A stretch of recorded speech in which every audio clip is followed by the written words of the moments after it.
باللہ من الشیطان الرجیم بسم اللہ الرحمن الرحیم۔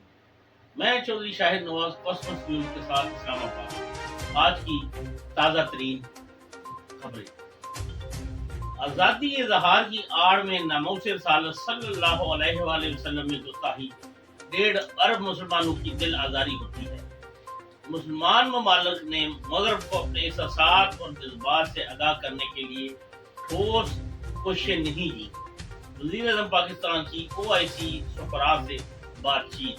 فوج کی تعیناتی سمیت دیگر ٹھوس اقدامات کی بدولت کورونا SOPs پر عمل درآمد میں نمایاں بہتری آئی ہے۔ عید پر اس رجحان کو برقرار رکھنے کی ضرورت ہے۔ جناب اسد عمر پاکی وزیر منصوبہ بندی، ترقی، اصلاحات اور خصوصی اقدامات اور national command and operation centre کے سربراہ اسد عمر نے یہ بیان ٹویٹ کیا ہے۔ سی پیک قومی ترقی کا منصوبہ ہے اور کوئی طاقت سے روک نہیں سکتی۔ سی پیک اتھارٹی کے chairman lieutenant general retired Asim Singh Bajwa کی تاجروں سے خصوصی گفتگو۔ وزیر عمران خان کی زیر صدارت وفاقی کابینہ کا اجلاس شروع ہو گیا ہے۔ شہباز شریف اور بلاول کی رائے کے مطابق پارلیمان کا اداروں کی اصلاحات میں کوئی کردار نہیں۔ وفاقی وزیر اطلاعات اور نشریات چودھری فواد حسین کا ٹویٹ۔ 24 گھنٹوں کے دوران کورونا وائرس کے 3317 کیسز، 161 مواد رپورٹ۔ سب سے زیادہ مواد پنجاب میں ریکارڈ کی گئی۔ ایکٹیو کیسز کی تعداد 86,151 ہو گئی۔ National command and operation centre. Myanmar میں کورونا وائرس کی عالمی وبا اور فوجی بغاوت کے باعث غربت بڑھ سکتی ہے۔ اقوام متحدہ۔ بھارت کی طرف سے جنگ بندی کی بلا اشتعال خلاف ورزی پر پاکستان کے اظہار تشویش۔ NA-249 مفتا اسماعیل کی درخواست منظور، پورے حلقے میں دوبارہ گنتی کا حکم۔ Election commission. موٹر وے M1 پر مسافر بس کو حادثہ، 11 افراد جاں بحق۔ پاکستان کو کورونا کے تحت ویکسین کی فراہمی رواں ہفتے شروع کر دی جائے گی۔ اب خبروں کی تفصیل۔ 1.5 ارب مسلمانوں کی دل آزاری ہوتی ہے اور اسلام فوبیا سے بین المذاہب نفرت کو ہوا ملتی ہے۔ مسلم دنیا کو متحد ہو کر اجتماعی کوششیں کرنے کی ضرورت ہے۔ ان خیالات کا اظہار انہوں نے اسلامی تعاون تنظیم کے رکن ممالک کے سفیروں سے ملاقات کے دوران بات چیت کرتے ہوئے کیا۔ وزیر اعظم پاکستان نے کہا کہ وہ OIC کے رکن ممالک کے سفیروں کو خوش آمدید کہتے ہیں۔ وزیر اعظم نے کہا کہ دنیا میں اسلام فوبیا کا مسئلہ پہلے سے زیادہ شدت اختیار کر چکا ہے۔ میں نے وزیر اعظم بننے کے بعد کوشش کی کہ مسلم ممالک اور مغربی دنیا کے مابین جو خلیج بڑھ رہی ہے اسے کم کیا جائے۔ وزیر اعظم نے کہا کہ اسلامی دنیا نبی پاک صلی اللہ علیہ وآلہ وسلم کی ناموس میں گستاخی برداشت نہیں کر سکتے، جبکہ مغرب اسے آزادی اظہار گردانتا ہے۔ مغربی دنیا اس معاملے پر مسلمانوں کے جذبات کو سمجھنے سے قاصر ہے اور مسلمان مغربی ممالک کے ذہن کو نہیں سمجھتے۔ مغرب کو اندازہ ہی نہیں کہ مسلمان اپنے نبی پاک صلی اللہ علیہ وسلم کا کس قدر احترام کرتے ہیں۔ وزیر اعظم نے کہا کہ مسلمان ممالک نے مغرب کو اپنے احساسات اور جذبات سے آگاہ کرنے کے لیے کوئی ٹھوس کوششیں ابھی تک نہیں کی، جن کی اشد ضرورت ہے۔ مغرب کے لیے مذہب کا تصور ہمارے تصور سے جدا ہے۔ بدقسمتی سے کچھ عرصے بعد کوئی گستاخانہ واقعہ ہو جاتا ہے جس کے خلاف پوری مسلم دنیا میں احتجاج اور رد عمل ہوتا ہے، جس پر مغرب میں یہ کہتے ہیں کہ مسلمان تنگ نظر ہیں اور آزادی رائے کے قائل نہیں ہیں۔ وزیر اعظم نے کہا کہ میں نے کوشش کی کہ مسلم قیادت کو اس معاملے پر متحد کروں اور ہم مل کر مغرب اور یورپی ممالک کے رہنماؤں کو سمجھائیں کہ ہمارے آقا نبی کریم صلی اللہ علیہ وسلم کی ناموس اور تکریم کس قدر حساس معاملہ ہے اور آزادی رائے کی آڑ میں ہم ناموس رسالت صلی اللہ علیہ وسلم میں گستاخی برداشت نہیں کر سکتے۔ ہمیں مغرب کو یہ بات سمجھانے کی ضرورت ہے کہ دہشت گردی اور اسلام کا کوئی تعلق واسطہ نہیں ہے۔ دہشت گردی اور انتہا پسندی کا کوئی مذہب نہیں ہوتا۔ شدت پسندی کو اسلام سے جوڑنے سے عالمی سطح پر مسلمانوں کا متاثر ہوتے ہیں۔ وزیر اعظم نے کہا کہ کسی بھی معاشرے کو اس کی انتہا پسندوں سے شناخت نہیں کیا جا سکتا۔ مغرب میں کوئی ایک مسلمان اگر دہشت گردی کے واقعے میں ملوث ہو تو سارے مسلمانوں کو اس کا ذمہ دار ٹھہرایا جاتا ہے، درست نہیں ہے۔ ہمیں مغرب کو سمجھانے کی ضرورت ہے کہ خود کش حملوں اور اسلام کا کوئی تعلق نہیں ہے۔ وزیر اعظم نے مزید کہا کہ OIC عالمی سطح پر آگاہی پیدا کرنے کے لیے اپنا کردار ادا کرے، وہ اسلام کے صحیح تشخص اور امن کے پیغام کو اجاگر کرے۔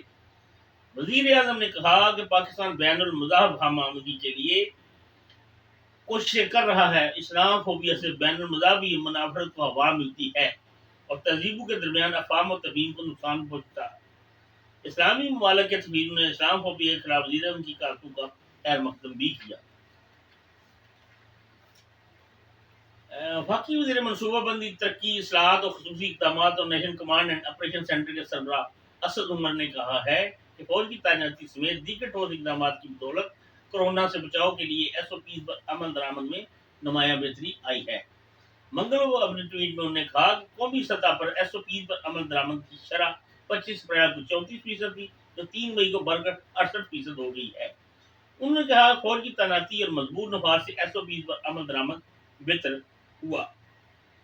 این سی او سی کے سربراہ اسد عمر نے ایس او پیز کی تعمیل کی تفصیلات جاری کر دی. ٹویٹر پر جاری کردہ تفصیلات اسد عمر نے کہا کہ ایس او پیز پر عمل پیرا ہونے میں نمایاں بہتری دیکھنے میں آئی ہے. انہوں نے کہا کہ قومی سطح پر ایس او پیز کو اوس تعمیل دگنی ہوئی. قومی سطح پر ایس او پیز کی تعمیل 25 اپریل کو 34% تھی اور 3 مئی کو 68% ہو گئی ہے، جبکہ عید پر ایس او پیز کی تعمیل کی سطح پر کو برقرار اور استوار رکھنے کی ضرورت ہے. اسد عمر کا کہنا تھا کہ ایس او پیز پر 3 مئی تک عمل درآمد سب سے زیادہ 88% رہا اور سب سے کم ایس او پیز پر عمل درآمد سندھ میں 45% رہا، جبکہ پنجاب میں 69، کے پی میں 66 اور بلوچستان میں 63% عمل درآمد ہوا. وفاقی وزیر نے بتایا کہ دوسرے نمبر پر آزاد کشمیر میں ایس او پیز پر 82% عمل درآمد ہوا اور Gilgit Baltistan corona S O Ps پر 62% عمل درآمد کیا گیا. اسلام آباد سب سے پہلے آ گیا 88% عمل درآمد کر کے. آگے چلتے ہیں. سی پیک قومی ترقی کا منصوبہ ہے اور کوئی طاقت سے روک نہیں سکتی. سی پیک اتھارٹی کے chairman lieutenant general retired Asim Saleem Bajwa کی تاجروں سے خصوصی گفتگو. چین پاکستان اقتصادی راہداری. سی پیک اتھارٹی کے chairman lieutenant general retired Asim Saleem Bajwa نے عزم کا اظہار کیا ہے کہ سی پیک قومی ترقی کا منصوبہ ہے اور کوئی طاقت سے روک نہیں سکتی. کراچی میں تاجروں سے گفتگو کرتے ہوئے انہوں نے بتایا کہ 2 سال قبل گوادر فری زون 60 ایکڑ پر شروع کیا تھا اور اس وقت وہاں آبادی ہے. 12 میں سے 6 فیکٹریوں کی تعمیر مکمل ہو چکی ہے. انہوں نے سی پیک کے تحت بڑھتی ہوئی معاشی سرگرمی سے متعلق بتایا کہ وہاں ایک فیکٹری نے پروڈکشن شروع کر دی ہے. اسلم سلیم نے مزید بتایا کہ فیز 2 کا آغاز ہونے والا ہے جو 2200 ایکڑ پر محیط ہوگا اور بیرونی ممالک سے سرمایہ کاری کے لیے دلچسپی کا اظہار بھی ساتھ کیا جا رہا ہے. انہوں نے کہا کہ سی پیک کے بہت سے منصوبے مکمل ہوتے نظر آ رہے ہیں. سی پیک منصوبے کے تحت ملتان سکر موٹر وے مکمل ہو گیا. عاصم سلیم باجوہ نے کہا کہ اسپیشل اکنامک زون میں بہت سے لوگ دلچسپی لے رہے ہیں. فیصل آباد میں کینیڈین، جرمن اور چینیوں نے دلچسپی کا اظہار کیا ہے. ادھر آج منگل ہے اور وزیر اعظم ہاؤس میں وزیر اعظم عمران خان کی زیر صدارت وفاقی کابینہ کا اجلاس بھی شروع ہو گیا ہے. وفاقی کابینہ کے اجلاس میں ایجنڈے میں مختلف امور زیر غور آئیں گے، جس کے مطابق شام کو پریس ریلیز جاری کیا جائے گا. شہباز شریف اور براور کی رائے کے مطابق پارلیمان کا اداروں کی اصلاحات میں کوئی کردار نہیں. وفاقی وزیر اطلاعات اور نشریات فواد حسین چودھری کا ٹویٹ. وفاقی وزیر اطلاعات اور نشریات چودھری فواد حسین نے کہا ہے کہ شہباز شریف اور براور کی رائے کے مطابق اگر الیکشن کمیشن اور نیب میں اصلاحات ان اداروں نے خود ہی کرنا ہے تو وہ جانے اور ان کا کام جانے، پھر پارلیمان کا اداروں کی اصلاحات میں کوئی کردار نہیں. منگل کو اپنے ٹویٹ میں وفاقی وزیر فواد چودھری نے وزیر اعظم کے مشیر برائے احتساب و داخلہ شہزاد اکبر ٹویٹ کا حوالہ دیتے ہوئے کہا کہ ان کی تجویز انتہائی زیرک ہے کہ اگر انتخابی اصلاحات الیکشن کمیشن نہیں کرنا ہے اور پارلیمان کا کوئی کردار نہیں تو پھر نیب کی قانون میں اصلاحات بھی نیب ہی کو کرنے دی جائیں، وہ جانے اور ان کا کام، کیونکہ شہباز شریف اور بلاول کی رائے کے مطابق پارلیمان کے اداروں کی اصلاحات میں کوئی کردار نہیں. باقی وزیر چودھری فواد حسین نے اپنے ٹویٹ میں نجی ٹی وی چینل کے ایک پروگرام کو بھی حوالہ دیا جس میں نون لیگ کے احسن اقبال کو دلیل سے سمجھانے کی کوشش کر رہے ہیں کہ وہ ای ووٹنگ مشین کی صرف مخالفت اس لیے کرنا چھوڑ دیں کہ عمران خان کی حکومت میں اس وقت کام ہوا. آر ٹی ایس سسٹم بیٹھنے کی باتیں کرنے والے یہ سمجھ لیں کہ ای ووٹنگ مشین انٹرنیٹ سے منسلک نہیں ہے. NCOC کی جاری کردہ ویب سائٹ کے مطابق سرکاری اعداد و شمار آپ کو بتاتے ہیں 24 گھنٹوں کے دوران کرونا وائرس کے 317 کیسز 161 اموات رپورٹ. سب سے زیادہ اموات پنجاب میں ریکارڈ ایکٹیو کیسز کی تعداد 86,151 ہو گئی. National command and operation centre گزشتہ 24 گھنٹوں کے دوران کرونا وائرس کے باعث پنجاب کے بعد خیبر پختونخوا میں سب سے زیادہ اموات ریکارڈ کی گئی ہیں. ملک بھر میں گزشتہ 24 گھنٹوں کے دوران کرونا وائرس سے 161 اموات ہوئی، جن میں سے 70 اموات وینٹیلیٹر پر موجود مریضوں کی تھی. National command and operation centre کی طرف سے جاری اعداد و شمار کے مطابق گزشتہ 24 گھنٹوں کے دوران ملک بھر میں 3,377 افراد کے کووڈ 19 ٹیسٹ مثبت آئے. ملک کے 4 بڑے شہروں میں وینٹیلیٹر پر کووڈ 19 کے مریضوں کی تناسب کے لحاظ سے ملتان میں 76%، لاہور میں 67%، گجرانوالہ میں 62% اور بہاولپور میں 56% مریض ہیں.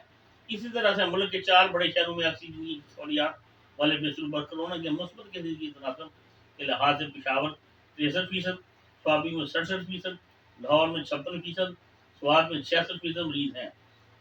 گزشتہ 24 گھنٹوں کے دوران کووڈ 19 کے 37,587 ٹیسٹ کیے گئے، جن میں سے سندھ میں 12,996، پنجاب میں 14,137، خیبر پختونخوا میں 6,030، اسلام آباد میں 3,596، بلوچستان میں 424، گلگت بلتستان میں 392، آزاد کشمیر میں 312 ٹیسٹ کیے گئے. اب تک ملک بھر میں کووڈ 19 سے صحت یاب ہونے والوں کی تعداد 7,33,062 ہو چکی ہے. بلوچستان اور جی بی میں کووڈ 19 کا کوئی بھی مریض اس وقت وینٹیلیٹر پر موجود نہیں، جبکہ ملک بھر میں کووڈ 19 کے لیے مختص وینٹیلیٹر پر 666 مریض زیر علاج ہیں. ملک بھر میں کووڈ 19 کے ایکٹیو کیسز کی تعداد 86,157 ہے. ملک بھر میں کورونا وائرس سے متاثرہ افراد کی تعداد 8,37,523 ہے، جن میں سے آزاد کشمیر میں 17,397، بلوچستان میں 22,664، گلگت بلتستان میں 5,330، اسلام آباد میں 76,492، خیبر پختونخوا میں 1,20,590، پنجاب میں 3,08,529 اور سندھ میں 2,86,521 مریض ہیں.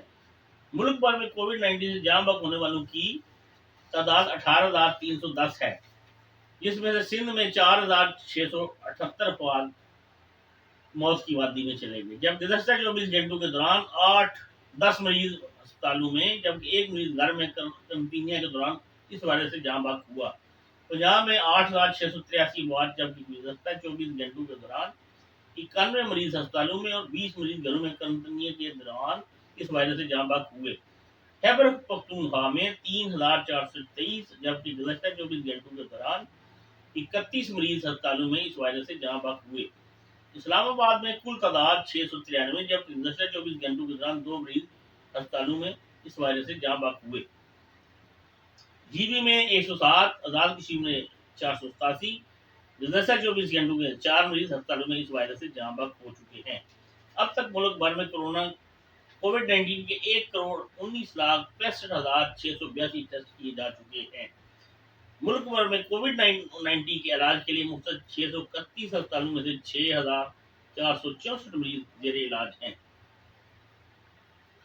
ایک ملک ہے جس کا پہلے نام تھا برما، اب اس کو میانمار کہتے ہیں، جہاں مسلمانوں کے ساتھ بہت تکلیف دہ صورتحال ہے، بہت تکلیف دہ. وہ بیچارے بنگلہ دیش جب بنا تھا تو وہاں سے جدھر کر کے برما گئے، وہاں بھی ان کے ساتھ عجیب و غریب اسلوب روا رکھا ہوا. وہ بعد میں پھر کوئی انڈیا چلا گیا، کوئی بنگلہ دیش آ گیا واپس. ادھر کی صورتحال آپ کو بتاتے ہیں. میانمار میں کرونا وائرس کی عالمی وبا اور فوجی بغاوت کے باعث غربت بڑھ سکتی ہے. اقوام متحدہ UNO کے ترقیاتی پروگرام UNDP نے خبردار کیا ہے کرونا وائرس کی عالمی وبا اور فروری کی فوجی بغاوت کی سماجی اور اقتصادی اثرات کے باعث آئندہ سال کے اوائل تک میانمار میں تقریباً نصف آبادی غربت کا شکار ہو سکتی ہے.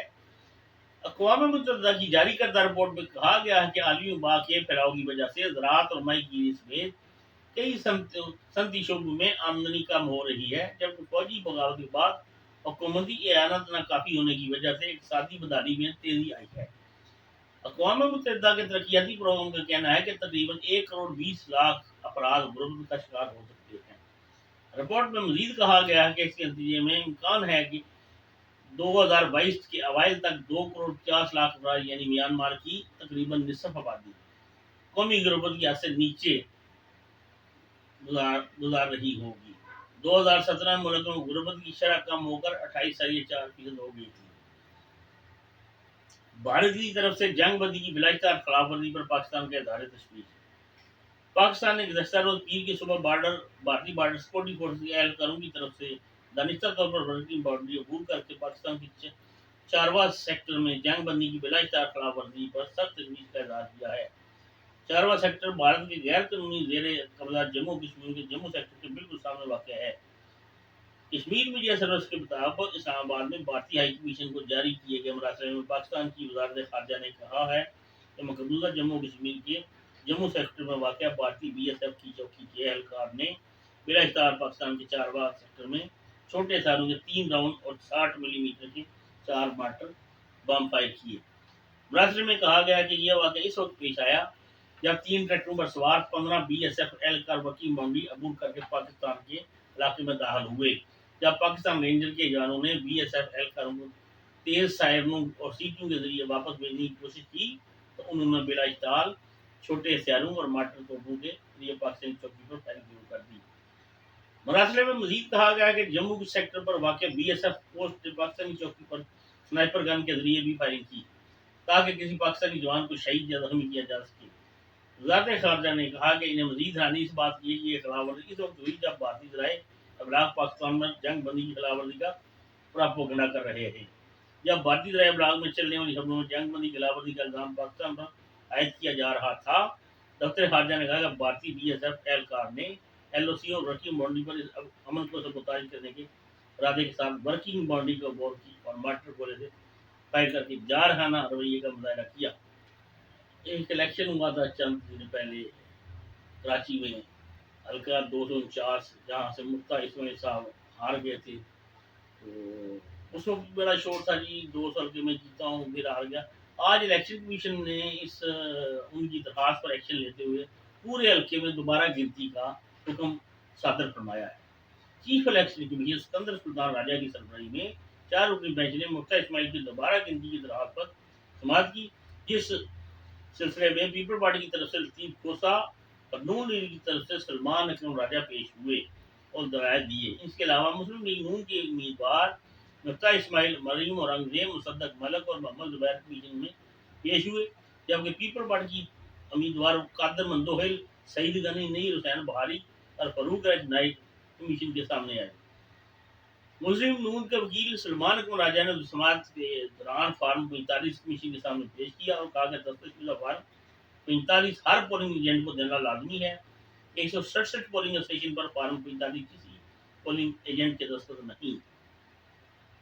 ہمیں ایک بھی فارم 46 جاری نہیں کیا گیا، کسی بھی پولنگ ایجنٹ کا دستخط نہیں۔ پولنگ بند کر کے فارم 45 کی تیاری کے وقت کچھ ہوا، انہوں نے کہا کہ فارم 46 کا معاملہ پریشان کن ہے، اس معاملے کی تحقیقات کی جائے کیونکہ فارم 46 سوائے ایک کے کسی پولنگ اسٹیشن پر ریٹرننگ افسر نے جاری نہیں کیا۔ 2 فارم 45 کے علیحدہ پیپر دستخط لیے گئے۔ پولنگ بند ہونے کے بعد قانون کے مطابق طریقہ کار بنایا نہیں گیا، ہمیں سرکاری طور پر 683 ووٹ کا فرق بتایا گیا۔ سلمان اکرم راجہ نے کہا صرف دوبارہ گنتی نہ کی جائے، فارم 46-45 کا معاملہ مداخلت ظاہر کرتا ہے، ہم پورے حلقے میں دوبارہ گنتی کا مطالبہ کرتے ہیں، اس معاملے کی تحقیقات مکمل کی جائیں تاکہ سارا شکوک و شبہات دور ہو سکیں۔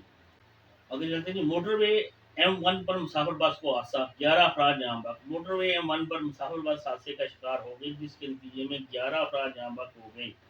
ریسکیو ذرائع کے مطابق حادثے کا شکار بس لاہور سے ملتان جا رہی تھی کہ موٹر وے M1 پر برہان انٹرچینج کے قریب حادثہ کا شکار ہو گئی جس کے نتیجے میں 11 افراد جاں بحق ہو گئے، جن میں ایک بچہ اور ایک خاتون بھی شامل ہیں۔